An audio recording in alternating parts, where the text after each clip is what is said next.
कहानी शुरू होती है रात को। हम एक लड़की को देखते हैं जिसका नाम टेस था। अपनी नौकरी के सिलसिले में इस शहर में आई थी। इधर टाउन में इसने एक घर अपने रहने के लिए किराए पर लिया था, मगर खैर वो उस घर की चाबियां भूल आती है, इसीलिए ये उस कंपनी में कॉल करती है जिससे इसने ये घर किराए पर लिया था और अपनी गाड़ी में वापस जाकर बैठ जाती है ताकि कंपनी वाले इसको चाबियां लाकर दे सकें। तभी ये महसूस करती है कि शायद उस घर में कोई है। दोबारा से घर की तरफ आकर घर का दरवाजा बजाती है और खिड़की से भी देखने लगती है। उस घर में एक लड़का था जो दरवाजा खोलता है। ये उसको बताती है कि एक कंपनी से उसने ये घर किराए पर लिया है, मगर वो लड़का टेस को ये बताता है कि उसने भी ये घर किराए पर लिया है। मतलब कंपनी वालों ने दो लोगों को इस घर को किराए पर दिया था। बाहर बहुत ज्यादा बारिश हो रही थी, इसीलिए वो लड़का टेस को अंदर आने का कहता है। टेस की भी मजबूरी थी, इसीलिए वो अंदर आ जाती है और पूरे घर को चेक करने लगती है ताकि यहाँ पर कोई गड़बड़ ना हो। अब वो लड़का उसको अपने पेपर दिखाता है जिस कंपनी से उसने घर को किराए पर लिया था। टेस उससे कहती है, ठीक है, ये घर तुम्हारा है, तुम यहाँ पर रह सकते हो, मैं अपनी गाड़ी में बैठकर कुछ सोचती हूँ। मगर वो लड़का उससे कहता है, नहीं, मुझे ऐसे बिल्कुल अच्छा नहीं लगेगा, तुम चाहो तो आज की रात तुम यहीं पर रह सकती हो। और उसके लिए चाय बनाने लगता है, लेकिन टेस साथ साथ अपने लिए कमरा भी किराए पर ढूंढ रही थी। वो लड़का बताता है, अभी तुम्हें कोई कमरा नहीं मिल सकता, तुम ऐसा करो, आज रात यहीं पर रुक जाओ, तुम चाहो तो मेरे कमरे में सो सकती हो, मैं इधर ही सोफे पर सो जाऊंगा। अब जब वो कमरे में जाती है तो ये उस लड़के का पर्स देखती है जिसमें से ये आईडी कार्ड की तस्वीर ले लेती है, इसलिए कि अगर इसके साथ कुछ गलत हुआ तो इसके पास कोई सबूत तो होगा। जब ये नहाकर बाहर आती है तो वो लड़का इसके लिए शराब की बोतल लेकर बैठा था। तुम चाहो तो मेरे साथ बैठ सकती हो, जैसे तुमने चाय नहीं पी ऐसे ही ये भी मत पीना, क्योंकि मैं जानता हूँ तुम मुझ पर बिल्कुल एतबार नहीं करती। अब खैर टेस को आहिस्ता आहिस्ता इसकी बातों पर यकीन होने लगा था। टेस उसके साथ बैठकर थोड़ी और बातें करती है कि वो एक नौकरी के सिलसिले में यहाँ पर आई है, और कुछ देर बातें करने के बाद वो सोने चली जाती है। थोड़ी ही देर बाद टेस को कुछ महसूस होता है कि जैसे उसके कमरे का दरवाजा किसी ने खोल दिया हो। वो डर कर उठ जाती है। उसको ऐसा लग रहा कि कहीं वो लड़का तो इसके साथ नहीं कुछ करने वाला, मगर जब ये देखती है तो वो तो सो रहा था। अब ये उस लड़के को जगाकर उससे पूछती है कि कहीं तुमने तो ऐसा नहीं किया, क्या कह रही हो तुम, मैं तो सो रहा था। तभी हम देखते हैं इस घर में इन दोनों के अलावा कोई और भी था। अब खैर टेस दोबारा से सोने के लिए चली जाती है। जब वो सुबह उठती है तो उसको उस लड़के का लिखा हुआ एक कागज मिलता है जिसमें उसने लिखा था, मैं काम के सिलसिले में बाहर जा रहा हूँ, हम शाम को मिलेंगे। टेस भी अपने इंटरव्यू के लिए निकल जाती है, मगर जब वो इस घर से बाहर आकर देखती है तो इर्द गिर्द के सब घर उजड़े हुए थे। मतलब इस घर के अलावा उधर कोई भी नहीं रहता था, और ये बात इसको बहुत ज्यादा अजीब लगती है। ये बात वो अपनी बॉस से मिलने चली जाती है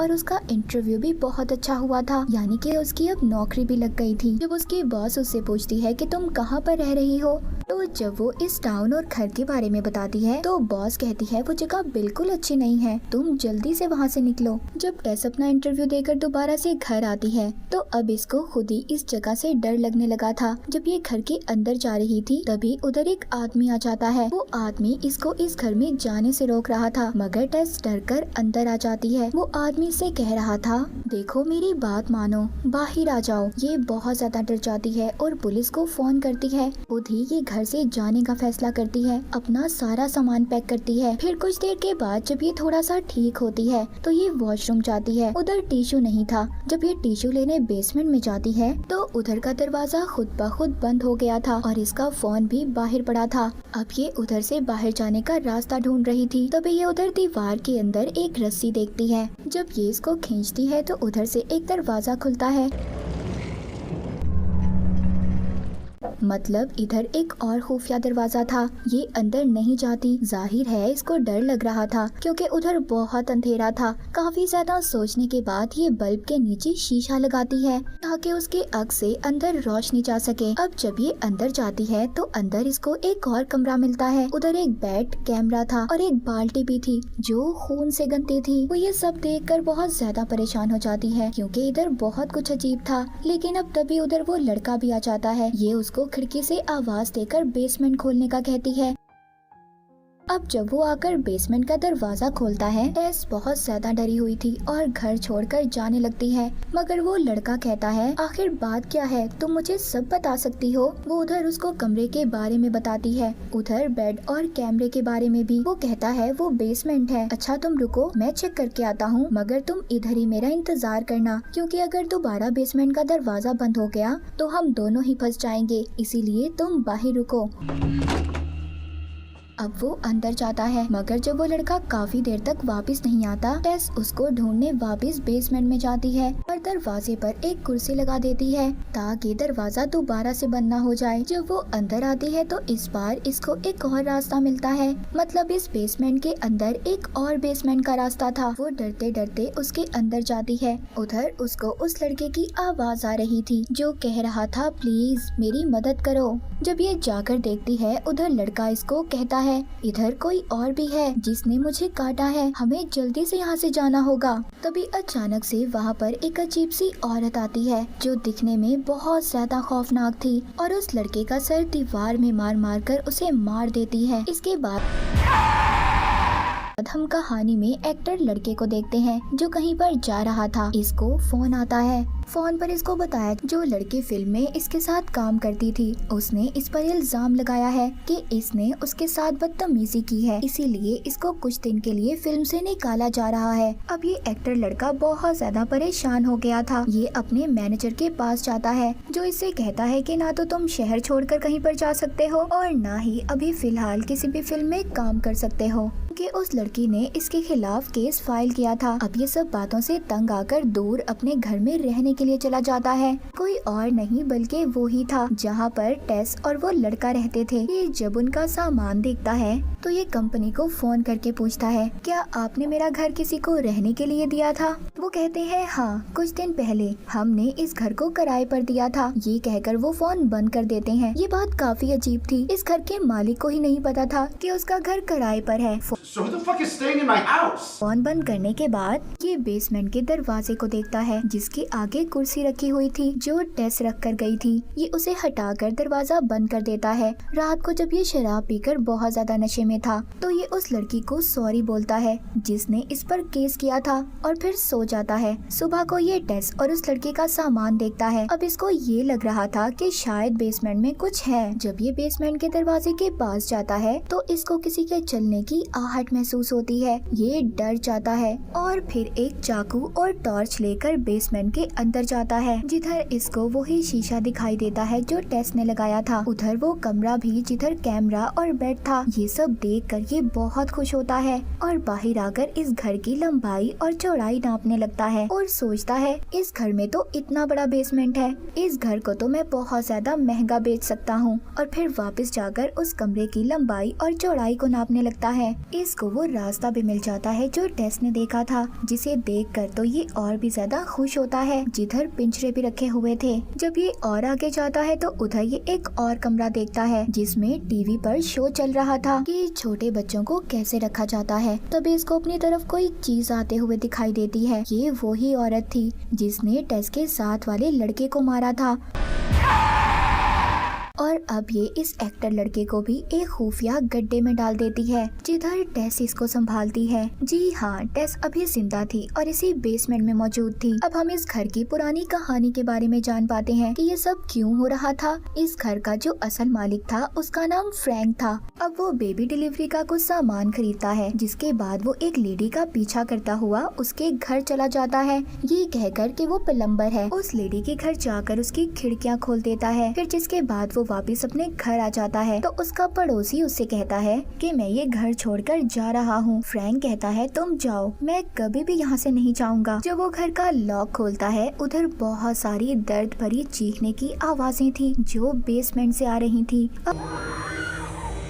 अब खैर ऐसा क्यों था, फ्रैंक बेसमेंट में क्या करता था, ये हमें कहानी में आगे जाकर पता चलेगा। कहानी दोबारा से प्रेजेंट यानी मौजूदा वक्त में आती है। हम टेस को देखते हैं। टेस और वो एक्टर लड़का अभी भी खुफिया गड्ढे में कैद थे। टेस कहती है देखो तुम मुझसे डरो नहीं, खुद को संभालो। तभी वो औरत ऊपर से दूध की बोतल देती है और उससे कहती है इसे पी लो। वो एक्टर लड़का ऐसा नहीं करता। टेस कहती है देखो इसकी बात मान लो और एक बच्चे की तरह एक्टिंग करो, तभी तुम बच पाओगे, मगर वो ऐसा नहीं करता क्योंकि टेस तो ये समझ गई थी कि अगर ये ऐसा करेगी तभी इस औरत से बच पाएगी। मगर एक्टर लड़का जो उसकी बात नहीं मानता, तो ये औरत इसको अपने साथ ले जाती है। इसके साथ ऐसे पेश आ रही थी कि जैसे ये कोई डरा हुआ छोटा बच्चा हो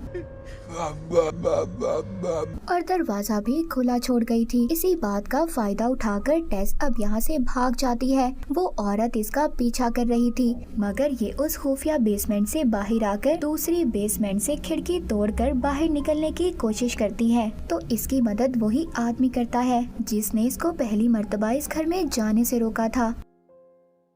टेस जब उस आदमी को उस औरत के बारे में बताती है तो वो आदमी कहता है, मैं सब कुछ जानता हूँ, अगर तुम खुद को बचाना चाहती हो तो यहाँ से बहुत दूर चली जाओ, वरना वो औरत सारी जिंदगी के लिए तुम्हें अपने पास रख लेगी। मगर टेस उससे कहती है, अंदर कोई और भी फंसा हुआ है जिसको मेरी मदद की जरूरत है। अब वो आदमी कहता है, देख लो तुम्हें क्या करना है, मगर रात को उस औरत से बच जाना क्योंकि रात को ही वो बाहर आती है। अब टेस उधर से भागकर एक गैस स्टेशन पर पहुंचकर पुलिस को कॉल करती है। उधर दूसरी तरफ हम एक्टर लड़के को देखते हैं जो उस औरत से बचकर खुफिया कमरे में आ गया था। उधर ये बहुत सारे कपड़ों को भी देखता है जिसमें से एक ड्रेस उस लेडी का था जिसको हमने देखा कि फ्रैंक उसके घर जाकर खिड़की खोल आया था। एक्टर लड़का बहुत सारी वीडियो टेप्स को देखता है जिस पर अलग अलग लड़कियों के नाम लिखे हुए थे। उधर हम बूढ़े फ्रैंक को भी देखते हैं जो अभी भी जिंदा था और इसी बेसमेंट में रह रहा था। फ्रैंक उस एक्टर लड़के से पानी मांगता है। अब ये लड़का जब एक वीडियो टेप चलाकर देखता है, यहाँ पर हमें पता चलता है कमरा हमने देखा, उधर फ्रैंक लड़कियों को लाकर उनके साथ बुरा सलूक करता था और उनकी वीडियोस बनाता था और साथ ही साथ वो बहुत सारी लड़कियों को अगवा करके इधर ही पिंजरे में बंद करके रखता था। ये सब जब एक्टर लड़का वीडियो में देखता है तो उसे बहुत बुरा लग रहा था। वो सोचता है कोई आदमी इतना बुरा कैसे कर सकता है। अब वो ये देखकर कहता है, मैं भी तो बुरा हूँ, मैंने भी तो एक लड़की के साथ गलत ही किया है। अब फ्रैंक उसे देखकर गन उठाता है जिसे देखकर एक्टर लड़का डर गया था, मगर वो खुद को ही मार लेता है।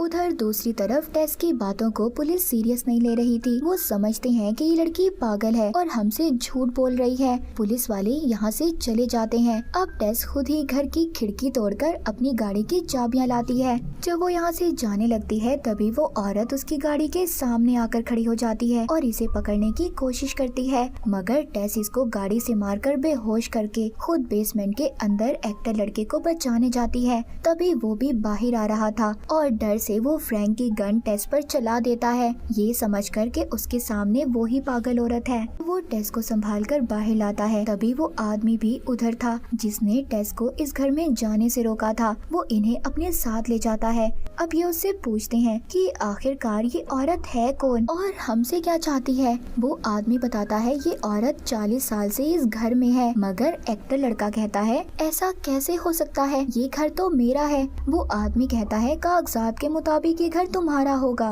मगर वो घर सच में उस औरत के बाप का है जिसका नाम फ्रैंक है। यहाँ पर हमें पता चलता है ये औरत कोई और नहीं बल्कि फ्रैंक की बेटी थी।